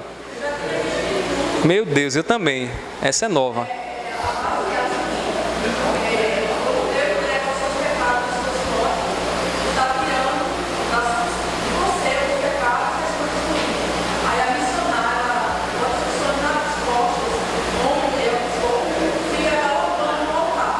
Misericórdia. Rapaz, você tá boa de coluna, viu? Missionária, teologia do cavalinho, né? Bota os indivíduos nas costas e sai galopando para tirar os pecados dele. Misericórdia. Oh, meu Deus do céu.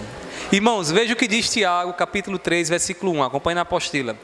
Meus irmãos, não sejam muitos de vocês mestres, sabendo que seremos julgados com mais rigor, ou com mais rigor, né? Então, quem quer ensinar, tenha consciência disso. Deus vai ser mais criterioso no que você disse, no que você tem dito. E cuidado, porque se você estiver ensinando uma teologia errada, Deus vai pedir conta sobre isso. História de cavalinho, teologia para engordar, para emagrecer. Cuidado, irmãos. Vejamos algumas razões pelas quais a teologia é importante. Primeira delas, a teologia nos dá ferramentas adequadas para avaliar toda afirmação teológica. Se eu tenho uma boa teologia, né, você vai ter o quê? Critérios para avaliar o que é dito, qualquer pessoa diz acerca de Deus. Está dizendo algo acerca de Deus, deixa eu ver se isso é verdade ou não. Então você tem critérios. Para que serve teologia? Para eu não ser levado pelos falsos mestres. Lembrem que nesses últimos dias que estamos vivendo, né, se avolumarão o número de falsos mestres. Pessoas que trazem um discurso novo, né, bonito, enfeitado e tarará, para enganar, engoldar, né, os servos do Senhor. E nós precisamos ter o quê? Uma boa teologia para dizer, opa, não compactuo com isso. Isso não é bíblico. Isso não vem da parte de Deus. Segunda razão para nos comprometer com a teologia é que ela aprimora o nosso relacionamento com Deus. Teologia, irmãos, além de abençoar a igreja, faz o quê? Me deixa mais íntimo com Deus. Detalhe, você acha que pode subsistir um relacionamento onde eu não conheço a pessoa com quem eu não me relaciono? Não tem como. Teologia vai me levar a querer saber mais quem é meu Deus. Vou dar um exemplo aqui para você. Quando você está namorando, né, tem a Eliana e o Wilson, né, que estão nessa fase boa, Amanda, Joel, quem mais aqui que está namorando? Deixa eu ver. Jesse e Josélia, né? A gente é eterno namorados, né? Mas esses que estão ainda não casaram, né? Irmãos, já perceberam que quando a gente está namorando, a gente faz um esforço para entrar na mente da nossa namorada e do namorado, porque a gente quer saber o que eles gostam, né? Aí você entende uma razão. Sabe por que as conversas são tão prolongadas? Porque você passa muito tempo conhecendo o outro, querendo saber como é, o que é que você gosta. Aí chega agora, dia dos namorados. Aí você descobre que a UAC da igreja, juntamente com os homens, estão fazendo aí um jantar dos namorados. Aí você sabe que ele gosta de comer até aquele momento, né, e tal, ela gosta. Aí você já procura José e Jéssica, compra o quê? A senha, e diz, vou levar ele para o jantar. E aí você leva e percebe que ele vai gostar, por quê? Porque você entrou na mente dele e percebeu que o quê? O que ele gosta. Está fazendo o que ele gosta, está fazendo o que ela gosta. Então, no relacionamento, quando a gente estuda teologia, o que é que a gente faz? A gente entra na mente de Deus, naquilo que Deus se dá a conhecer. E aí fazemos o quê? Conhecemos mais de Deus para agradar a Ele. E aí eu sei o que Deus quer, eu sei o que Deus espera de mim, o que Deus quer de mim, e aí eu faço e Deus se agrada daquilo. Teologia serve para isso, irmãos, é importante por conta disso. Se eu não conheço a Deus, eu posso estar fazendo algo que Deus não se agrada, que Deus não vai se alegrar do que eu estou fazendo. E para nós que somos filhos de Deus, isso não condiz com a natureza que temos, a nova natureza, o novo homem, porque o nosso desejo é agradar a Deus. Irmãos, esses dias eu ouvi um jovem estudante de teologia discutindo com uma irmã sobre a questão do ofício feminino. O ofício feminino, né? A questão, mulher pode ser pastora ou não, né? Essa é uma questão que para nós aqui, eu não sei nas outras igrejas, nós temos aqui representantes de outra igreja, mas para nós aqui, nós não aceitamos, né, que a mulher assuma o ofício pastoral. Existem várias razões para isso, não vou aqui entrar no detalhe, mas assim, isso não me faz olhar para uma irmã que se diz pastora e ter uma boa convivência com ela. Isso não me faz odiar a irmã. Aí o que foi que eu percebi? Um jovem discutindo com uma senhora, já bem madura, que tem idade para ser mãe dele, né, acerca do ofício pastoral. E aí a irmã disse, eu sou pastora.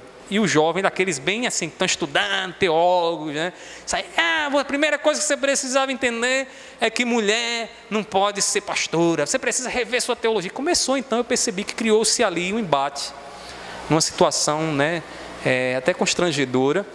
E até a irmã depois, com muita humildade, disse, pelo menos me chame de irmã. Né? Eu achei aquilo ali uma lição para aquele jovem exaltado. Né? Irmãos, a gente precisa entender, tem coisas na teologia que a gente não vai concordar. Mas o amor precisa prevalecer. Naquilo que é secundário, irmãos, a gente pode discordar.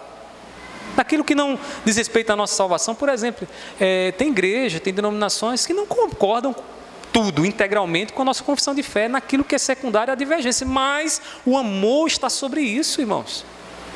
Naquilo que é secundário, eu preciso ter a tolerância para dizer, não, irmão, você não pensa como eu, tudo bem, eu te amo do mesmo jeito, sem problema, a gente vai gozar a glória do Senhor do mesmo jeito. Agora, naquilo que é primário, ou seja, se ele diz, eu não creio em Jesus, aí eu não tenho como concordar com ele, né, estar ali com alguma comunhão com ele, porque de fato aí é complicado. É aquilo que mas mesmo assim ainda continuarei amando, pregando o evangelho para que ele se converta, seja salvo por Cristo Jesus e venha para a convivência do corpo de Cristo. E aí foi que eu percebi, irmãos, para a gente passar adiante. O relacionamento que esse indivíduo estava tendo com Deus era um relacionamento defeituoso. E onde é que eu via isso? Ele estava estudando teologia, mas não estava num relacionamento com Deus, porque ele não estava aprendendo a amar os seus semelhantes. Veja o que diz o texto de 1 João 4,20. Por favor, alguém leia, bem rapidinho. 1 João 4,20.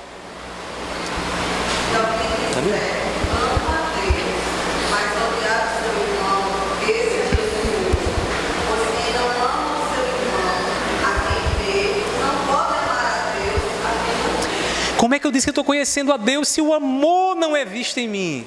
Como é que eu digo que estou fazendo uma boa teologia se o meu irmão tem até medo de estar do meu lado para eu não dar um esporro nele e ele ficar chateado? Isso não é teologia boa, irmãos. Teologia me leva a amar.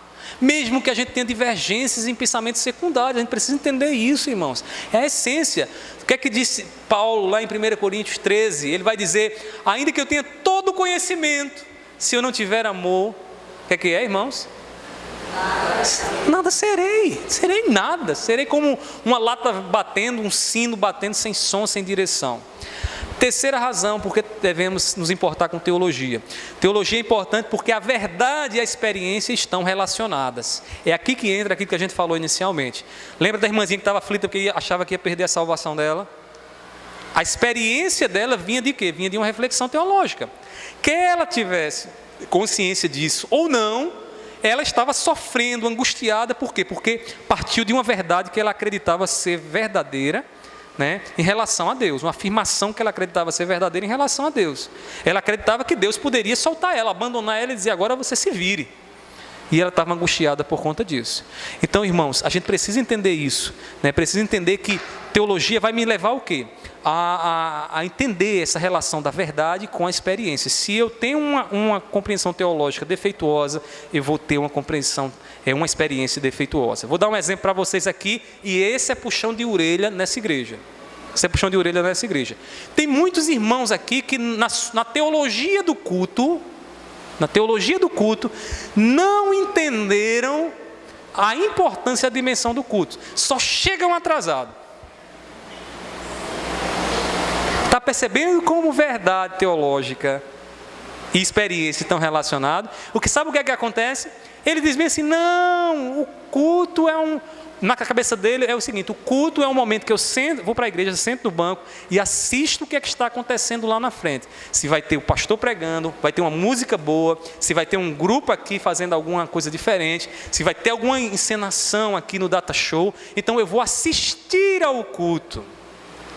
Eu pergunto a vocês, culto é isso? Não, culto não é nada disso. Culto não se assiste. Culto se dá, se entrega, se presta. Agora, o que é que acontece? Eu vou dizer porque eu conheço vocês, né? São 12 anos aí nesse vai e vem com vocês. Irmãos, o que é que acontece? Quando a gente conversa com algumas pessoas, as pessoas costumam dizer assim, eu vou para o culto receber uma bênção. Né? Vou para o culto, e aí o que é que acontece, irmãos? Teologia defeituosa. Ele entende o culto dessa forma, as experiências dele no culto vão ser problemáticas. Ele vai chegar atrasado no culto, ele vai chegar aqui, vai começar a mascar chicletes, encostar as costas no culto, ficar lá esparramado, parecendo que está na sala de casa.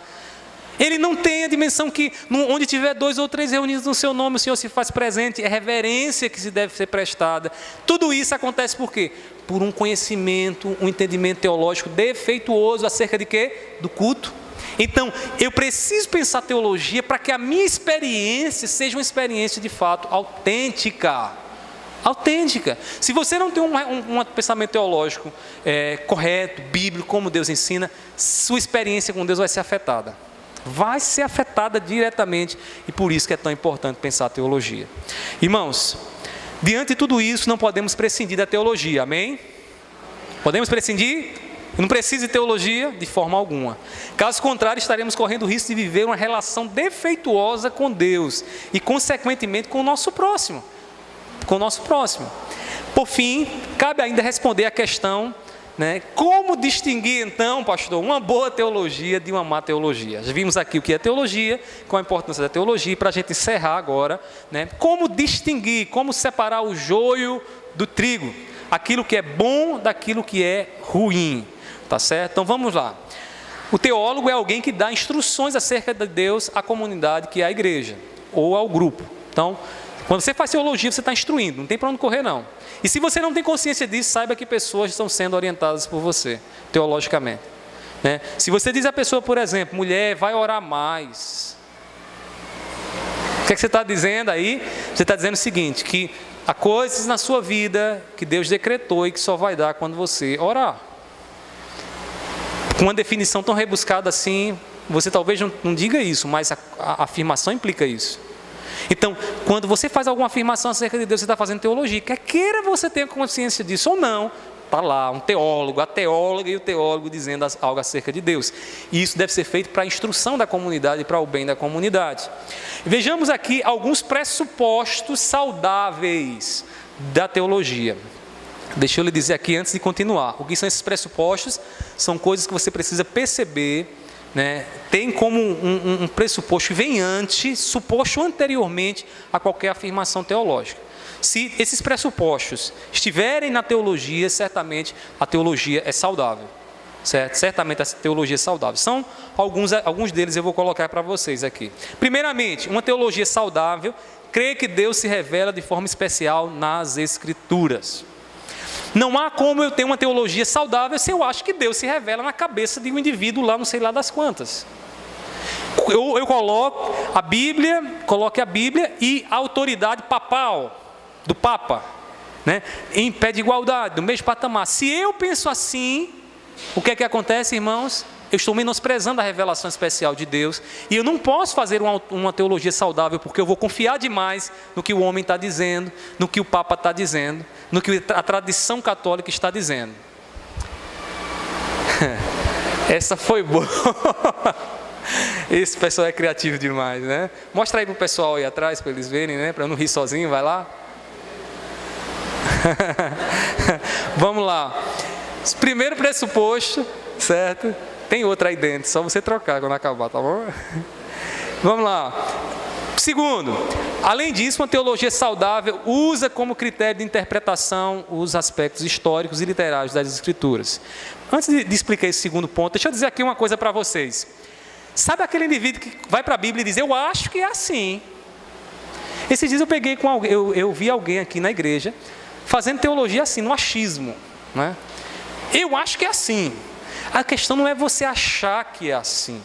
A questão é o seguinte, você precisa ter base bíblica, usar a revelação para encontrar o que Deus tem a dizer. Você não pode dizer eu acho, porque não são os seus pressupostos, é a Bíblia que é o pressuposto.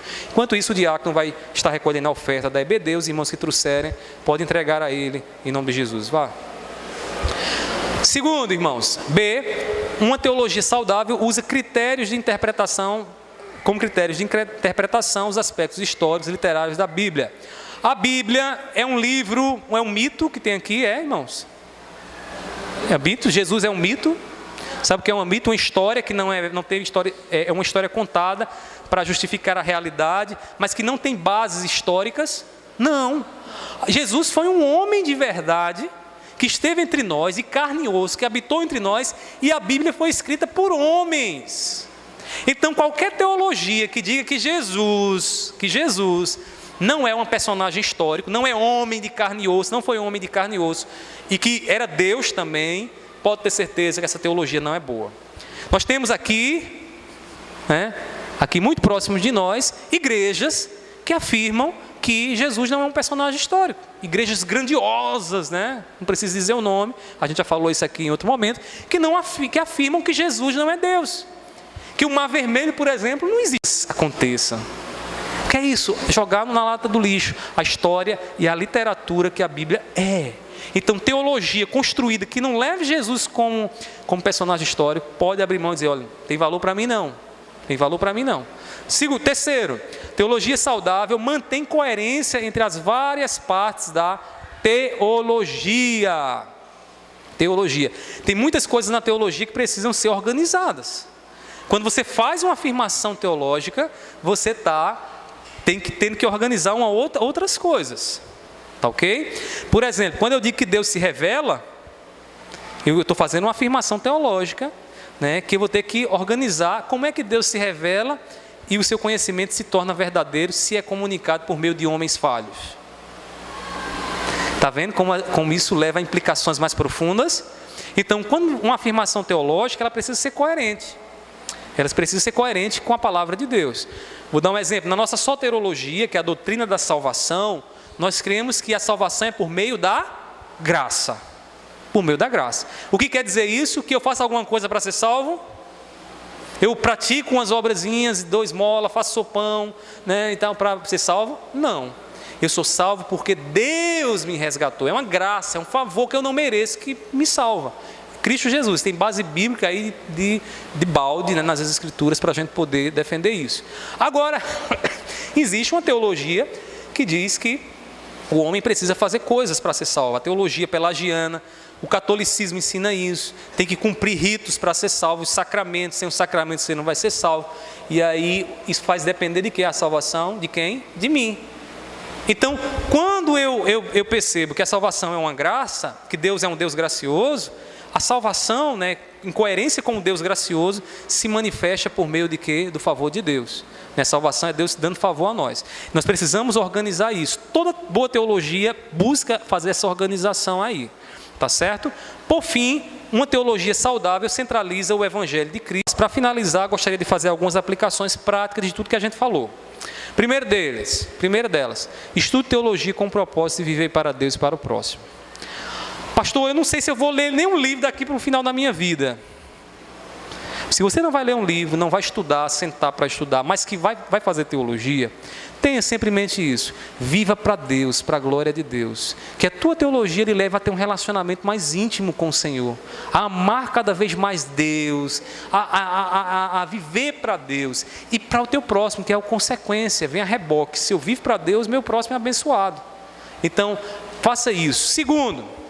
Segunda implicação, não deixe que a lógica dos seus estudos suplante, enterre o seu desejo por conhecer o poder de Deus.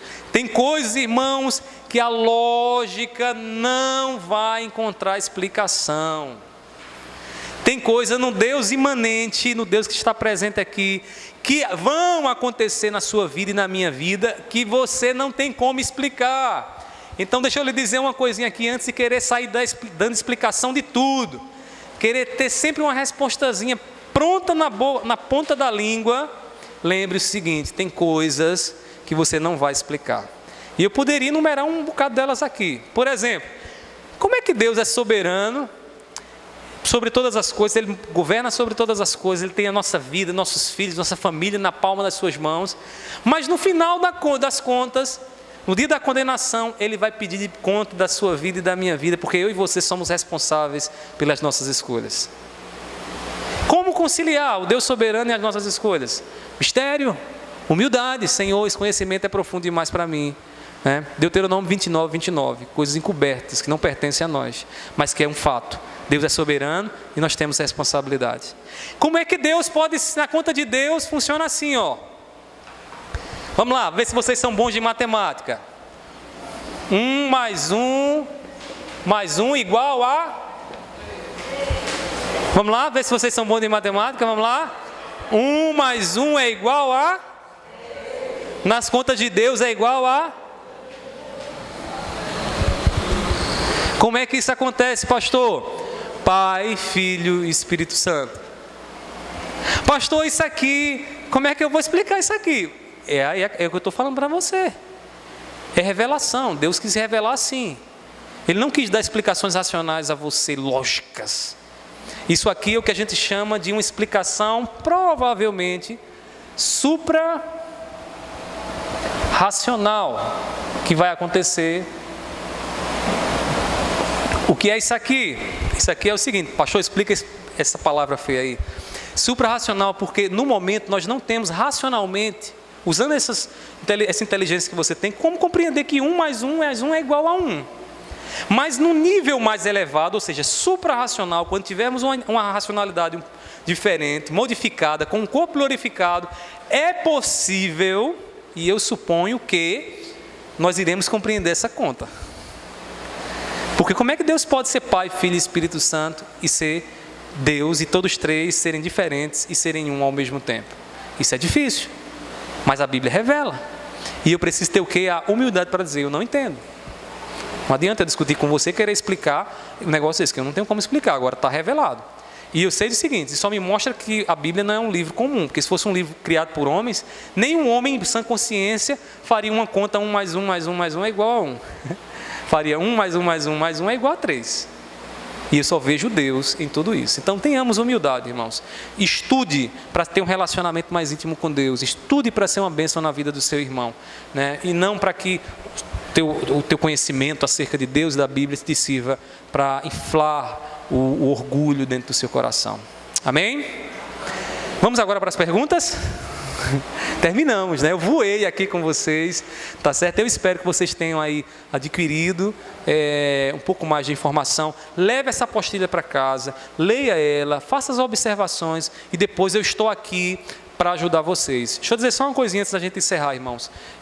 Deus tem colocado no meu coração um desejo muito grande de ensinar os irmãos a pregarem. Ontem eu falava aqui com alguns homens que eu tenho sentido dificuldades. Eu vou elaborar o boletim da igreja, às vezes eu fico pensando, meu Deus, quem é que pode estar aqui para pregar? E eu estou sentindo nesses últimos dias, irmãos, uma necessidade de pregadores. Agora o que é mais paradoxal é o seguinte, que vocês têm um pastor que ensina a pregar, e vocês estão se omitindo disso, dizendo, não, eu não quero, eu não posso, eu não sei o que mais lá, e sai dando desculpa para todo mundo. Irmãos, vamos orar, vamos fazer uma oração, vamos intensificar nossas orações, para que Deus levante homens e mulheres dispostos a pregar o Evangelho, que amem de fato pregar com fidelidade o Evangelho. Então peço a vocês, irmãos, se disponham, queiram. Se você quiser, pastor, me ajuda aqui, eu ajudo você a hora que você quiser, né? Mas queira pregar o Evangelho do nosso Senhor Jesus Cristo. Como ouvirão, diria como Paulo, como ouvirão se não há quem pregue? Como ouvirão, irmãos? Como saberão do amor de Deus se nós não pregarmos? Que Deus mova o seu coração, faça arder no seu coração o desejo de pregar o Evangelho em nome de Jesus, tá bom? Então eu queria que você pudesse se mover nessa direção, e se tiver alguma dúvida respondível, porque isso aqui não se responde, né? Eu estarei para responder a vocês nesse instante, em nome de Jesus, e depois nós oraremos encerrando.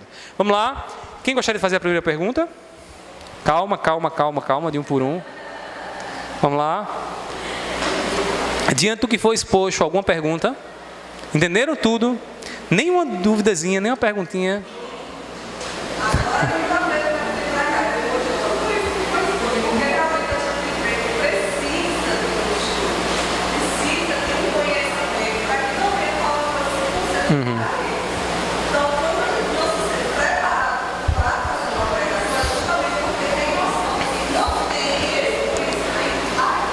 Você botou a bola no pênalti para eu chutar. Você chuta aí, pastor, vai lá, meta o chute, eu vou chutar. Deixa eu dizer uma coisa para você. Irmãos, esqueçam essa história de que eu preciso ter mais conhecimento para ser um pregador. Esqueçam isso, pelo amor de Deus. Sabe por quê? Vocês estão dizendo de outra forma o seguinte: eu dependo da minha inteligência para pregar o que Deus já me mostrou. tudo isso aqui é importante, isso aqui ajuda vocês, aumenta a bagagem de informações de vocês, mas saibam o seguinte, a mensagem que vocês precisam pregar é só uma. Deus ama o pecador. Em Cristo Jesus, nós temos a vida. Em Cristo Jesus, eu sei como agora chegar até Deus. É isso que você precisa pregar. Você não tem que ficar esperando fazer um PhD para poder pregar, irmãos. Então, assim, todas as vezes que eu escuto vocês, como ontem eu recebi uma enxurrada de mensagem, né? Eu mandei o boletim, aí já tem meio mundo de gente. Eu não posso, eu não prego, eu não faço, eu não sei o quê. Eu digo direto, está dependendo de si mesmo. Não entendeu ainda que é graça. Não entendeu que é? E se você quiser de todo o coração, Deus vai dar. Deus dá, não tem problema. Quer de todo o coração, Deus dá. Agora, se você, não, eu preciso disso, daquilo, quer condicionar a Deus, você realmente não vai ter como não. Então, assim, deixa eu dizer uma coisa, Nied, não é só para você não, para todo mundo. Esqueça essa história de que eu preciso ter o conhecimento nível tal para pregar. Porque a mensagem você já compreendeu. Se você não compreendeu, vai precisar se converter. A mensagem você já compreendeu, a mensagem você precisa passar adiante. É a vida baseada nisso que você compreendeu em Cristo Jesus. Que Ele morreu por você para te dar a vida e te pôr numa relação com Deus. Mostra a vida, família, trabalho, corpo, tudo à luz disso. E você vai ter sempre uma palavra do Senhor. Ah, e onde é que eu vou encontrar isso aqui? Na Bíblia. Na Bíblia. Não é na cabeça não. Não é na criação não. Não é na consciência não. Né? É na Bíblia. Então, busca isso, e eu tenho certeza que vão ser sempre mensagens, né, que vão deixar ali uma mensagem do Evangelho ao coração da igreja. Amém? Ah, muito bem, olha aí, só foi hoje. Muito bem, mãe Alia. Eu espero que aqui a gente se desperte a ter mais cursos como esse. Eu vou preparar outros cursos, né? Eu vou depois conversando com vocês, a gente vai sentindo qual a área que a gente pode percorrer e diante das necessidades a gente vai tendo, tá bom? Porque, amém, que coisa boa, irmão, ouvir isso. Isso me alegra muito o meu coração. Não sabe como isso é uma resposta de Deus no meu coração, irmãos. A resposta é que vocês estejam sedentos. Eu quero mais, pastor, quero mais, aprender mais da palavra, pregar mais a palavra. É isso, irmã Elizabeth. É isso que a gente precisa começar a passar um para o outro e se contagiar todos nós aqui. Olha, eu vou preparar outros cursos, vou conversar com vocês, a gente vai conversando e a gente vai, no decorrer do tempo, sempre que tiver eu mando lá para vocês, vocês vão ficar informados de alguma forma e a gente vai fazendo esses cursos para ir nos aperfeiçoando em nome de Jesus, tá bom? Mas isso alegra muito meu coração. Era a palavra de Deus nessa manhã, para o meu coração. Viu? Amém, irmãos? Mais alguma pergunta? Não? Vamos ficar de pé.